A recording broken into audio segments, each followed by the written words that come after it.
Perfect. Well, good afternoon, everyone, and welcome to the Nevada Housing Coalition's Lunch and Learn series. My name, as Christine mentioned, is Hillary Lopez, and I'm part of the coalition's event planning team.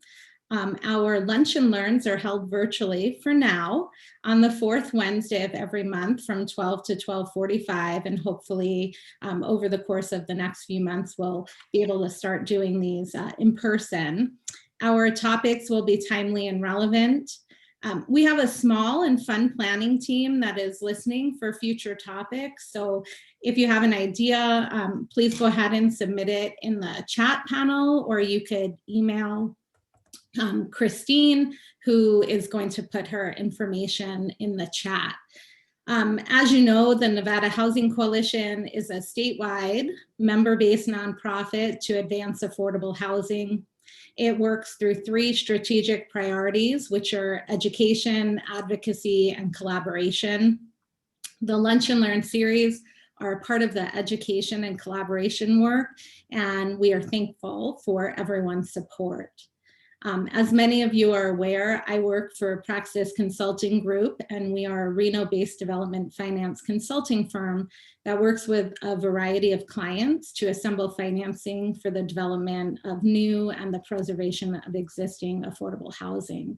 We are also proud to be a founding member of the Nevada Housing Coalition, as well as a member of the National Low-Income Housing Coalition.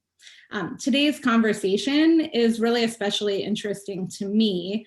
While we know that more affordable rental as well as for sale housing is needed in Nevada, financing for the development of this housing is limited, and developers spend a lot of time assembling a myriad of sources to keep their projects viable and moving forward. Yet, like other important community infrastructure, the development and financing of an adequate long-term supply of attainable housing is critical for the continued prosperity both of our state as well as its residents.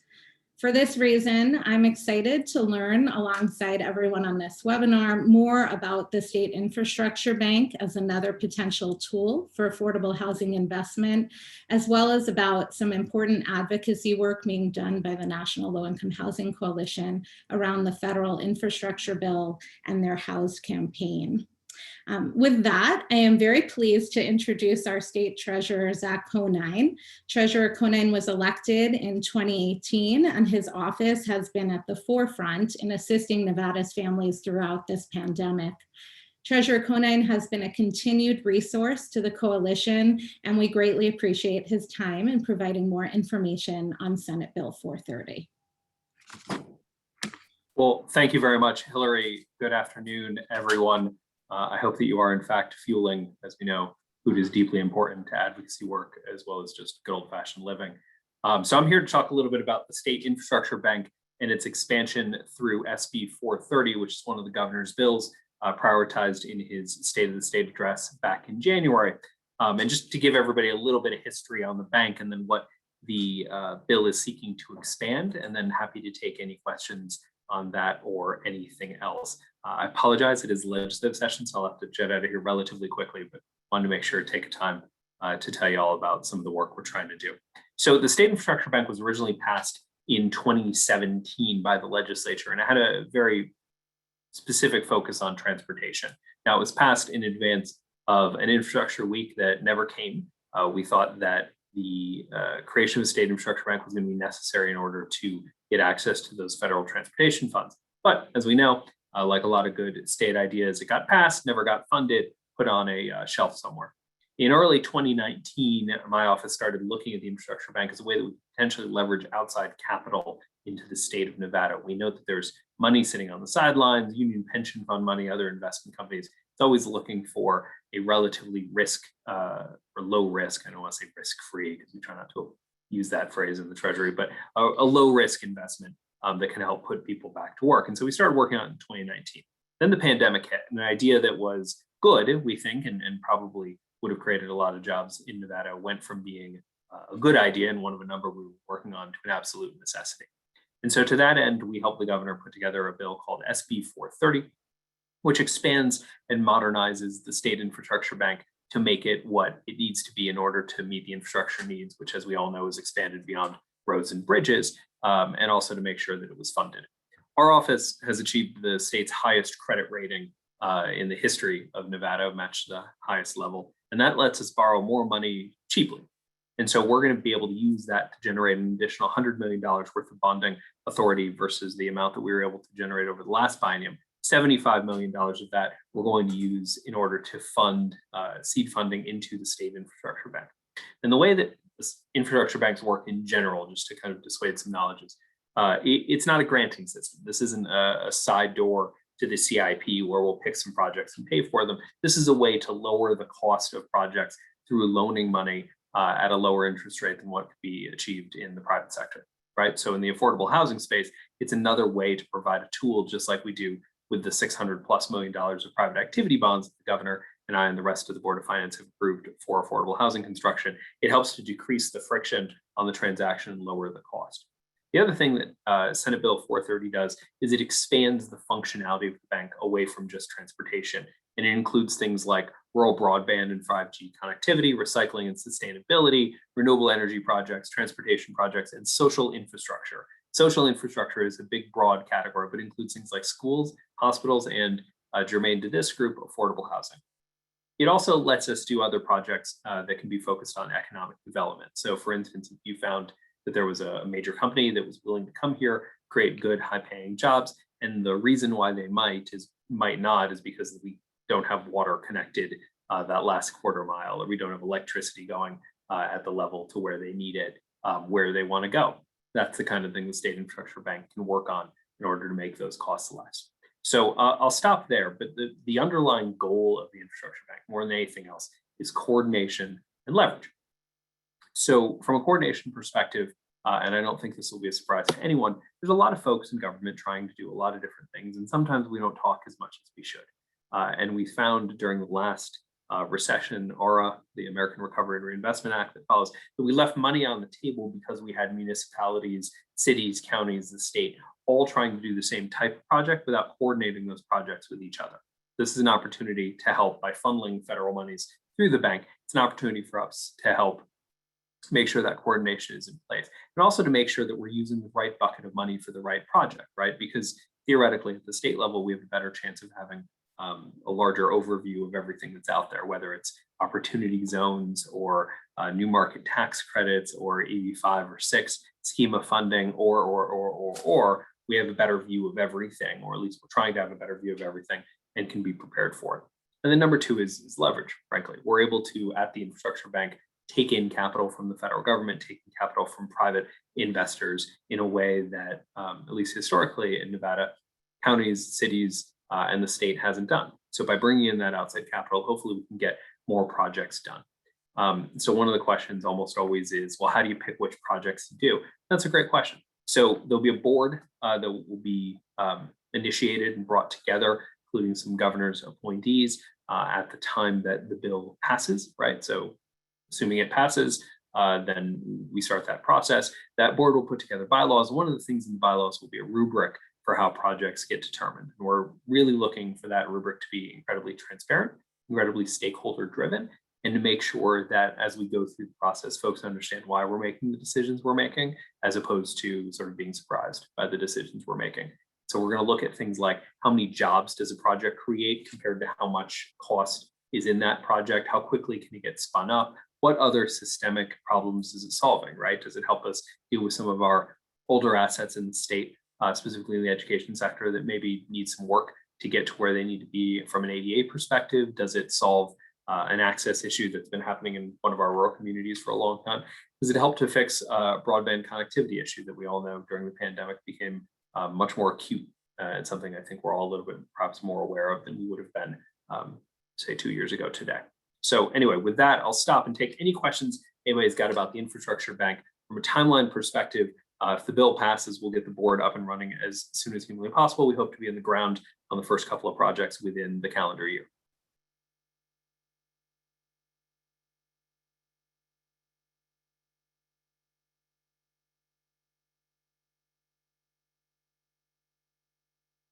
Thank you.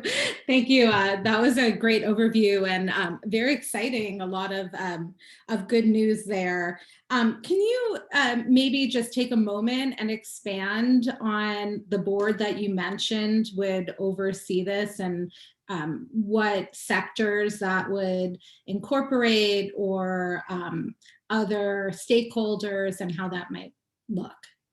Sure. So there's the board as set up by the statute, which is, and I'm going to try not to forget anybody, but apologies if I do in advance. Myself, the head of the Governor's Office of Economic Development, the head of Business and Industry, which, as you all know, is where the housing department lives at the state of Nevada, the head of the Governor's Office of Energy, the head of the Department of Transportation, and then two appointees from the governor's choice, right, within the private sector, with either banking or experience in this universe. Great. And you mentioned that if the bill passes, that then the bank would be would start getting up and running. How soon do you anticipate then? And I know it's just a guess, but that it might be before a first round of projects could submit for funds? Relatively soon. So step one is getting the board constituted. We have to create bylaws and some administrative functionality. And then step two is coming together and saying, okay, well, how are we going to rank projects? What are the things we're going to ask for from potential applicants to the bank, right? What type of information do we need? What other information do we want to make sure to compile so that as we're looking through different ideas, we're doing so in the most kind of holistic way. We're also going to need to bring in stakeholders who aren't on the board, right? So I mentioned broadband. The director or administrator of OSIT, which is the Office of Science and Information Technology, don't quote me on that, the broadband experts at the state of Nevada have been deeply involved in the creation of this bank. We're going to want to make sure that they're in the room, right?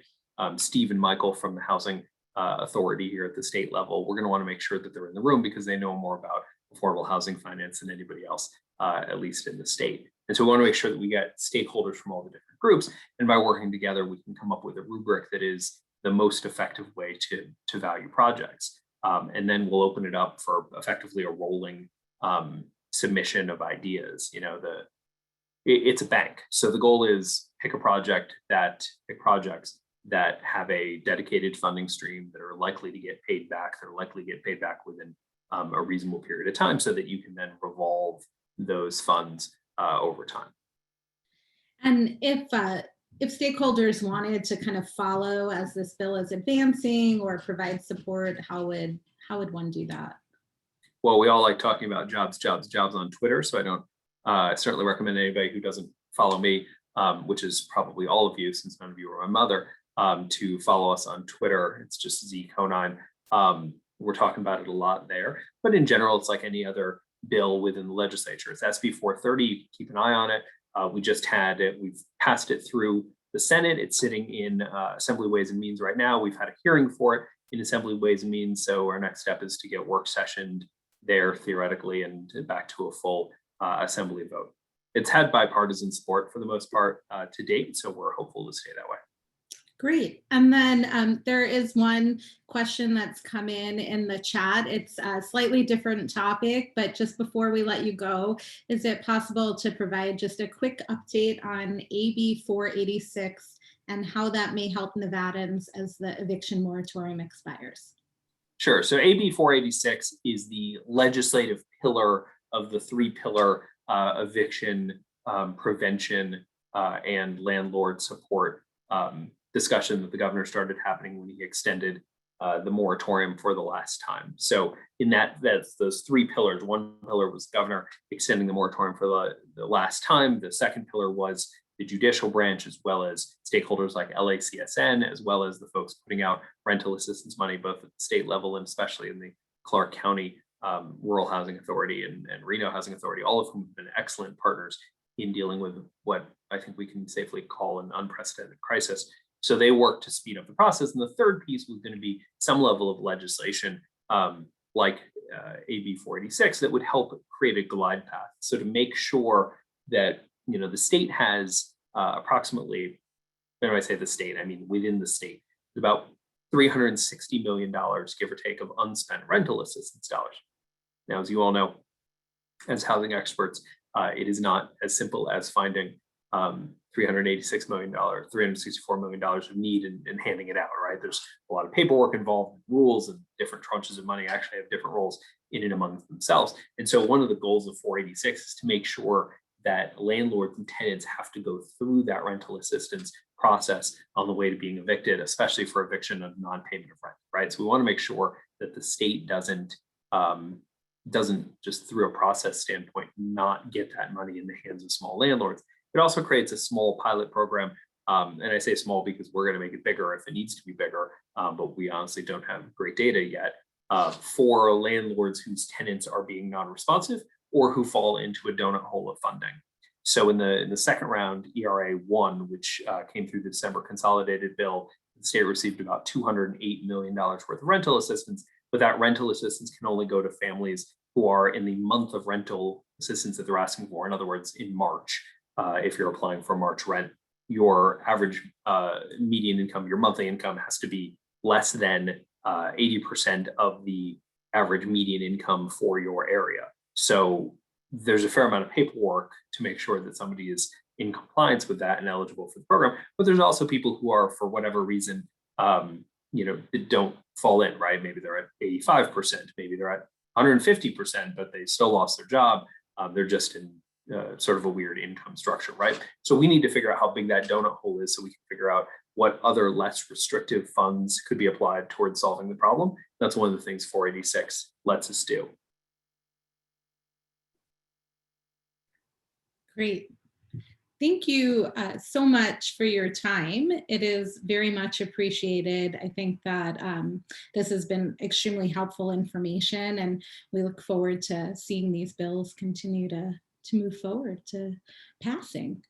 Absolutely. And if I can plug one more thing, just in case anyone doesn't know about it, the governor and myself and legislative leadership put out something called the Every Nevadan Recovery Framework. That's the framework document that's going to control how we spend the approximately $7 billion of assistance coming into the state from the American Rescue Plan.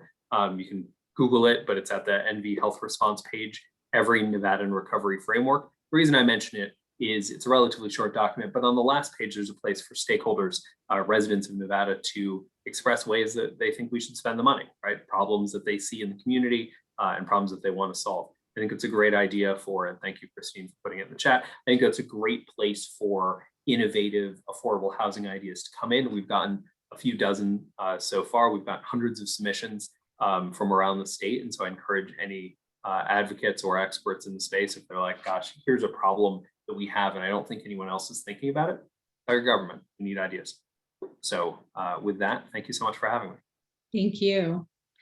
With that, I'm going to actually pass it over to Olivia Arena from the National Low Income Housing Coalition. Olivia is a housing advocacy organizer on the coalition's field team, and at National Low Income Housing Coalition, she coordinates and advocates for their advocacy efforts to achieve the organization's policy goals. Prior to joining the coalition, she spent 4 years conducting place-based social and economic policy research at the Urban Institute, a nonprofit research organization in Washington, D.C. And while there, her research focused on equitable development and neighborhood change, food access, climate resilience, housing as a platform for service delivery, and the 2020 census. So thank you so much for joining us today, Olivia, to talk with us more about the coalition's recent efforts and your house campaign. Absolutely. So I'm going to share my screen. Let me go ahead and do this.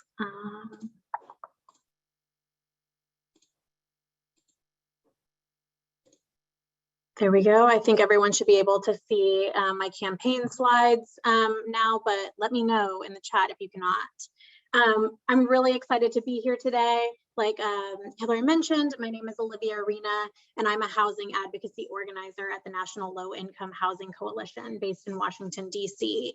I'm excited to talk about our new campaign, the Housed campaign for universal, stable, affordable, accessible housing, and what are the opportunities for federal advocacy to see some of these policy goals enacted. I appreciate the treasurer almost teeing it up and whoever asked the question about the eviction moratorium, because I'm going to be talking about federal resources and federal advocacy, but it's always important to remember that these federal resources are going to flow to states and localities and be shaped by you. So I'll keep a mind to that as I go through some of our priorities and the state of the affordable housing crisis today. But one thing to remember is when I'm asking and when I'm talking about advocacy, it's because when you talk to your legislators at the federal level, they're ultimately representing your interests and Nevada's interests. So keep that in mind as I'm presenting. I want to start off with talking a little bit about our organizational beliefs. One thing that at NLIHC we focus on is the centrality of an affordable home. So today our nation is facing an unprecedented housing affordability crisis, which most negatively impacts people with the lowest incomes who have been historically marginalized. So millions of households in our country are paying far too much of their income on rent. And this means that renters with the least economic resources have very little to save, to plan for emergencies, and maybe one paycheck or emergency away from eviction or in worst cases, homelessness. I want to be clear that affordable housing issues are not an urban issue and that they happen in rural areas too. Our research shows that there is not a single county in our country where someone earning minimum wage and working a standard 40-hour a week work week could afford a modest 2-bedroom apartment. It's just not possible. We also know that access to affordable housing is critical to almost every other part of having a healthy, thriving, connected community. Housing is the foundation for so many of these elements in our lives. And I'll be talking today about how housing is actually a key piece of infrastructure. The treasurer mentioned social infrastructure. And it's important that when we think of roads, and bridges, and connectivity, we think about the communities of homes and of families that are being connected together. And we need to ensure that housing is included when we talk about infrastructure, both social and physical, as a key feature and priority as we recover from the pandemic.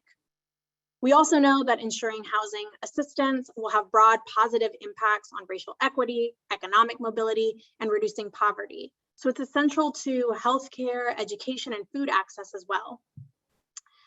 Now, our research, and one of the things we know is true prior to the pandemic, is that there were major inequities and a serious affordable housing crisis. President Biden has pointed out in his American Jobs Plan overview that there's a severe shortage of affordable housing units in America and that renters are paying far too much on rent. In Nevada, the shortage is around 84,000 rental units that are affordable and available to extremely low income renters. And when I say extremely low income, I mean 30% of area median income or below, which in Nevada is about $26,000 for a family of 4. 81% of renters at this income level are spending more than half of their income, 50% of their income on rent, which means they have to use the remainder for food, medical expenses, clothing, living life. And it just doesn't leave a lot to save for emergencies, which is what we're seeing in the pandemic. So this graph on the slide that I'm showing shows nationally the gap that we're seeing between available and affordable units and the amount of renter households that we have. So you'll see this number in red right here. 10.8 million households are extremely low income renters in our country, and there's only 7.4 million available units. You'll notice that in red, that's the only absolute shortage of units. That means that there are 3.4 million units that are just not constructed. The supply is not there and are not available to renters with the least incomes. So while households at higher incomes can always afford cheaper rent, households with fewer economic resources are really left struggling, spending more than they can afford. And our research shows that if we focus priorities on the lowest income renters, it actually frees up resources up the income ladder. A graph like this shows that it's also important for housing as a key piece of infrastructure both in increasing the supply, so that physical infrastructure, and ensuring that it's affordable, so that it needs to be coupled with rental assistance. These are some of the priorities that I'm about to talk about for our House campaign. So, as I mentioned, it's not just about supply. As rents continue to rise and wages remain stagnant, workers are not able to afford affordable housing. Only 1 in 4 eligible renters that are eligible for rental assistance actually receives that assistance.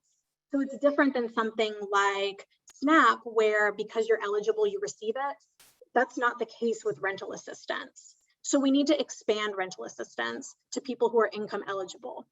I mentioned a little bit about the supply, but also we need to prepare for emergencies, because when people aren't saving money and don't have that money in their pocket, when something like the coronavirus or something as simple as a missed shift at work, a fight with a family member, a broken down car, that can lead to eviction and potentially homelessness.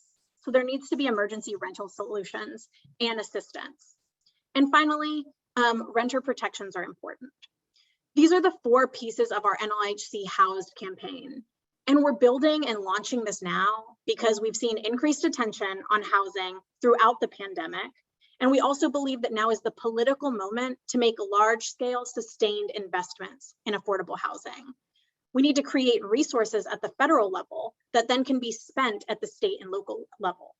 So these policy priorities are pretty big buckets, these 4 buckets: universal rental assistance, supply, renter protections. They're pretty encompassing. I'll say that it's extensive, but our list is not exhaustive. So at each one of these campaign priorities, we have many different solutions, many different vehicles for how this could look at the federal level. And I'll talk through a few of them, but ultimately it's a twofold strategy. We want to be providing resources at the federal level that then state and localities can also enact in how they see best fit. So I'll keep that in mind as I'm going through this as well. We also want to emphasize that we need to be following and listening to the experiences of people that have lived experience with homelessness and housing instability, and also letting community-based organizations, maybe many of you on this call, help shape the policy priorities that we're asking for. So you'll notice I'll put my information in the chat after my presentation. We really appreciate feedback, guidance, and questions. And ultimately, we want you to be advocating for these priorities. So any engagement is great. So I'll go through the 4 pillars now. The first is ensuring universal rental assistance. So as I've talked about, a major cause of today's housing crisis is the fundamental mismatch between growing housing costs and stagnant incomes for people with the lowest incomes. So rental assistance will help meet that gap and be available to all income eligible households. That's a central piece of this, is not just constructing units, but making sure they're actually affordable. In Nevada, a worker making minimum wage, so $9 an hour, currently has to work 73 hours for a 1-bedroom. So that's not solved just by creating an additional unit. Some of the ways at the federal level that we think that this could be potentially enacted are by making housing assistance available to all eligible households through significantly expanding and guaranteeing funding for something like housing choice vouchers, creating a renter's tax credit to cover rental costs exceeding 30% of renter incomes, and making housing assistance mandatory congressional spending. So these feel a little bit in the weeds, but ultimately it's creating resources to help meet that gap when renters don't make enough to afford housing. The second piece is expanding and preserving the supply of affordable housing. So as you saw from that chart that I showed earlier, there's a gap and absolute shortage of units available and affordable to the lowest income renters. An underlying cause of America's housing crisis is a market failure that results in this severe shortage because the private sector cannot on its own build and maintain homes affordable to the lowest income renters without federal support. So we're looking at different ways to fund and increase and preserve the supply of affordable housing. So one avenue for this is expanding the National Housing Trust Fund to at least $40 billion annually. The National Housing Trust Fund is targeted to the lowest income renters. It's a block grant, so it's allocated to the states to decide how to spend and prioritize. And it's essentially a great way to increase the supply of affordable units. We also recognize that public housing is a great asset. So we are encouraging in any infrastructure package resources around $70 billion to preserve and rehabilitate public housing, as well as increasing the supply of housing through repealing the Faircloth Amendment. Now, the last part of this is providing emergency rental assistance to households in crisis. So talking about that freestanding rental assistance that's universal, also recognizing that many of us, especially as the past year has shown, are only one paycheck away from experiencing housing instability. When households have to spend so much that 81% of Nevada households are spending more than half of their income on rent, when you're spending so much, you don't have anything left over for emergencies. And we've seen through the pandemic that it's important to allocate rental assistance, as the treasurer mentioned. With our advocacy and the help of groups like yourselves, we've been able to secure about $46 billion in emergency rental assistance. And we think we need to build on this type of momentum and take lessons learned from rental assistance programs in the field to create something more permanent. And we're seeing this happen in states across the country.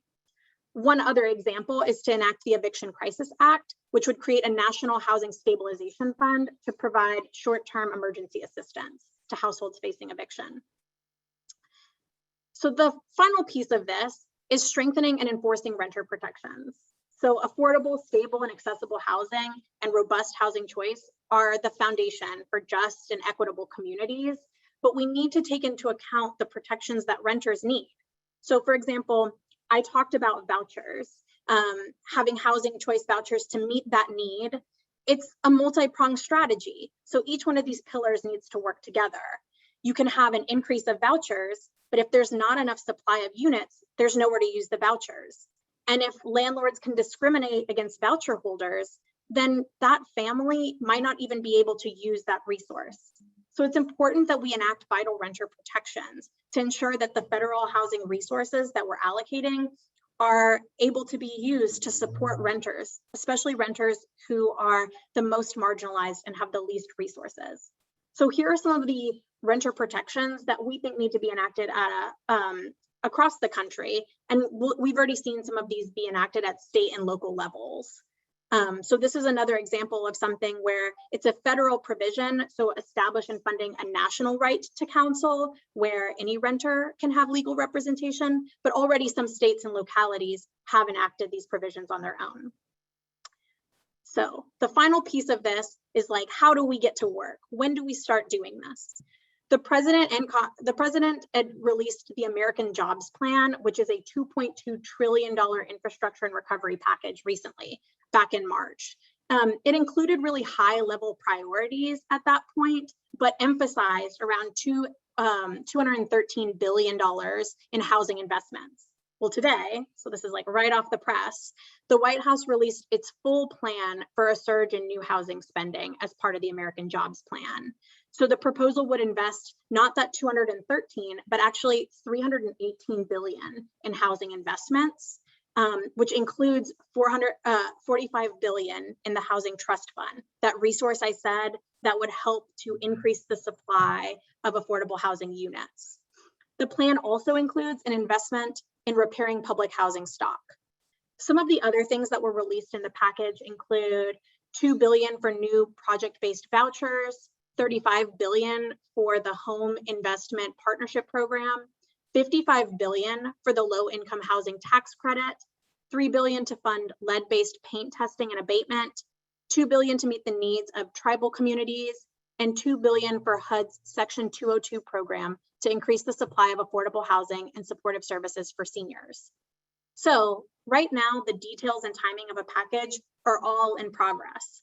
The White House has said what it would like to see, but ultimately legislators are hashing out the details of a deal right now, which means it's incredibly important for you to talk to your congressional delegation and emphasize housing as a priority in any infrastructure package. Right now, this is a once-in-a-generation opportunity to enact some of the provisions I've talked about, and we really think that there's a chance for 3 big priorities to be enacted. So we've talked about the importance of rental assistance, investing and preserving public housing, and investing in that resource for additional federal money to build the supply of affordable housing units.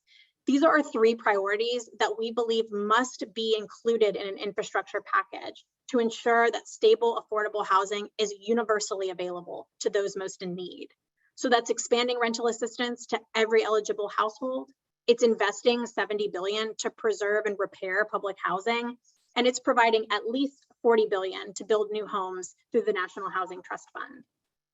These are the three things that we think and have found support for, including in any infrastructure package, but we ultimately need the support of organizations like you to help ensure that they are included in negotiations and top of mind for your congressional delegation. So we know things are happening quickly. We know that while there's negotiation happening, that folks are deciding on priorities.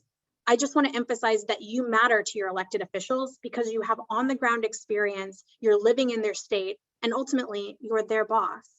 So it's important to take action.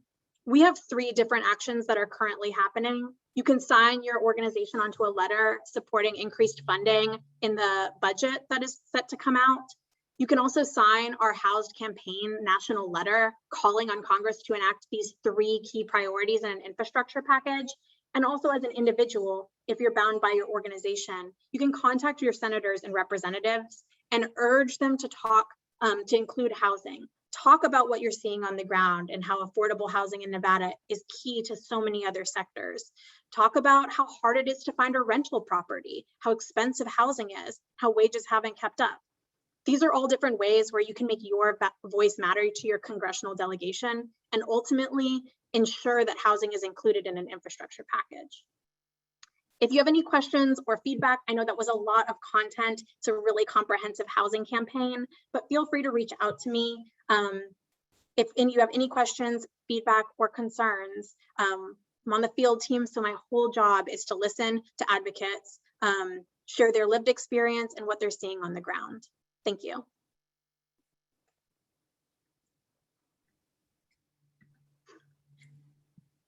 Oops, sorry.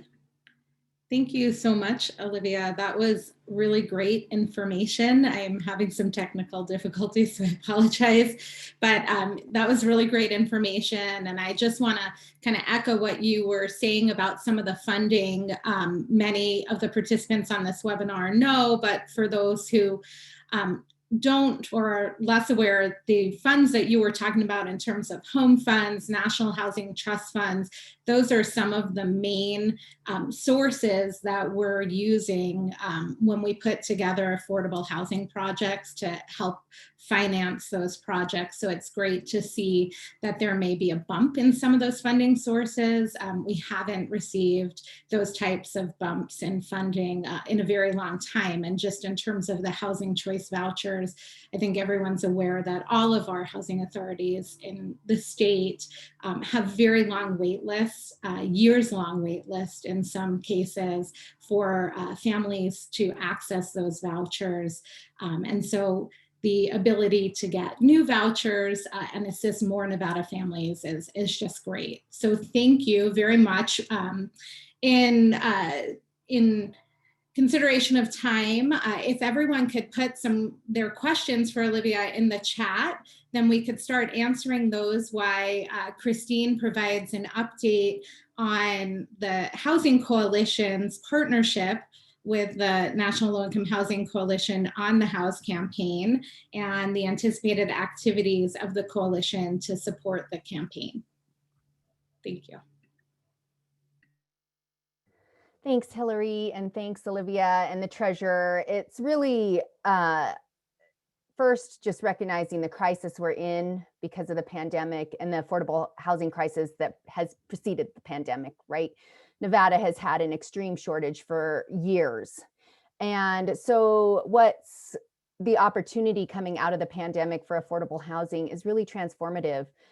As Olivia talked about the American Jobs Plan Act and the Housed campaign, I just wanted to let everyone here know that the Nevada Housing Coalition is planning to engage and has been engaging more closely with our congressional delegates around the federal funding and policies that are happening. And so your voice is really important. I did actually put in the chat, I think, hopefully, let's see, I just put it up there again.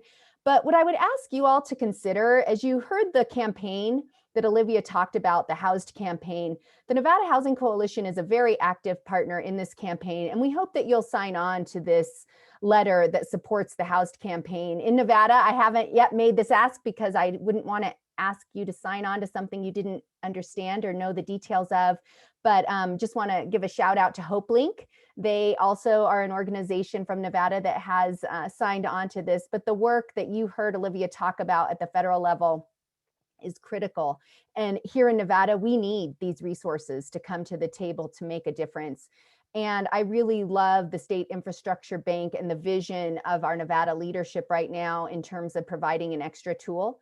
So in terms of, in addition to engaging with our congressional delegates, you'll see more communication and outreach from the Nevada Housing Coalition, not just around the federal opportunities, but also here in the state, helping spread the word and bring education and awareness about affordable housing and the needs around the state and in your community to the table for our elected officials as we move through the interim and into the next session. For us here as a state, gosh, we're not even through this one. And real quick, just want to give a real quick shout out to two of our state legislative bills that are at the governor's desk. SB 12 is on the desk to be signed. If it hasn't been signed already, that's our bill to preserve the housing we do have, right? It's expensive to build. We certainly don't want to lose it. And it requires affordable housing owners to provide a 12-month notification to give communities, local government, the housing division, and affordable housing developers and tenants 12 months notice so that we have time to potentially preserve these units in our affordable housing stock. Additionally, SB 284 is also going to the governor's desk, and this is huge. It makes some technical fixes to our state tax credit bill that was passed in 2019. And those state tax credits are an innovative tool for moving forward. So we're really grateful. Senator Ratty and the Nevada Housing Advisory Committee led the way on these two bills. We're really grateful for their leadership. But again, as you can hear, the activities at the state, the activities at the federal level all connect together. So really want to thank you for your continued engagement and support. Hillary, if you'd like, I can tee up next month's conversation, or if you want to tee that up, because it is a huge conversation and we're excited about it. Yes, that's perfect, Christine. I just wanted to mention that someone had asked if Olivia's slides would be available, and just wanted to let everyone know that we will share the slides with everyone who's registered for this presentation. And also, I think that Christine has posted a link where you could sign on to the House campaign in the chat function as well. So, and with that, Christina, I'll turn it back over to you to talk about next month.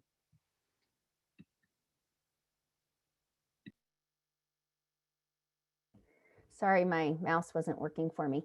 Next month, June 23rd, actually, Ella's on here. She is our lead on that for our planning team. But Ella Garcia is working hard to put together a killer panel. We have a guest speaker from who's done some amazing home ownership. Affordable home ownership is going to be our topic next month, June 23rd, 12 p.m. Again, still virtual, but we're going to talk about affordable home ownership and what that looks like. And who knew, but June is National Home Ownership Month. So we are really excited because, of course, most of the time when we're talking about affordable housing and scaling it, we're talking about rental housing. But as the Nevada Housing Coalition understands, and as we know across this country, the key to building wealth to help with economic mobility is home ownership for so many. And we want to make sure that this conversation is front and center as we move forward as a coalition and as a state to address affordable housing, not just in the rental market, but also in the home ownership market. So, and the homes for sale market. And yeah, let's not talk about what their price is, which is unaffordable right now. So we're going to talk about ways to make it more affordable. So thank you all. If you have any questions or thoughts, please let us know. But otherwise, we'll see you on June 23rd for our next Lunch and Learn. And thank you, Hillary and Olivia. Thank you so much for sharing, especially with the $318 billion, which was a surprise to me when I saw Olivia's slides this morning. I thought it was a typo. So exciting things on the American Jobs Plan Act, our infrastructure bill coming our way in some way, shape, or form. Great. Thank you, everyone. Thank you, Olivia. Thank you, Christine. And we'll